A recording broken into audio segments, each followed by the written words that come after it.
Hello friends எல்லாரும் எப்படி இருக்கீங்க? நல்லா இருக்கீங்களா? இன்னைக்கு கார்டன் டு கிச்சன் பார்க்கலாம் வாங்க. டெய்லியுமே வீடியோ போடணும்னு நினைக்கிறேன். டைம் இல்லைங்க. டைம் இருக்கப்போ போடுறேன். சுட சுட சாதமும் சிறுபருப்பும் கீரையும் தேங்காய் பச்சை மிளகாய் ஜீரகம் அரைச்சி போட்ட கூட்டுங்க சூப்பராக இருக்குங்க. ட்ரை பண்ணி பாருங்கள். ஒரே மாதிரி பருப்பு கடையில் செய்யாமல் இந்த மாதிரி கூட்டு டிஃப்ரெண்ட்டாக செஞ்சிங்கன்னா வீட்டில் விரும்பி சாப்பிடுவாங்க. அதுக்கப்புறம் நம்ம தோட்டத்திலே விளைஞ்ச வெத்தலைவள்ளி கிழங்குல ரவுண்டாக கட் பண்ணி ஒரு கொதி விட்டுட்டு எப்பயும் வறுப்போம் இல்லையா உருளைக்கிழங்குலாம் அந்த மாதிரி தவாவில் வறுத்துருக்குங்க. டேஸ்ட்டு சூப்பராக இருக்குங்க. நீங்களும் ட்ரை பண்ணி பாருங்கள். அதுக்கப்புறம் பார்த்திங்கன்னா பருப்பு ரசம் பண்ணியிருக்கேங்க.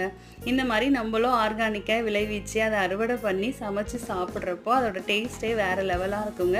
நம்மளால் ஒரு 100% வந்து பாய்சன் ஃப்ரீயாக சாப்பிட முடியலனாலும் நம்மளால் முடிஞ்ச அளவுக்கு ட்ரை பண்ணி இந்த மாதிரி ஹெல்த்தியாக சாப்பிடுங்க.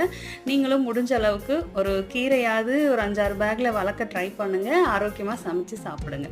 தேங்க்ஸ் ஃபார் வாட்சிங். தேங்க்யூ.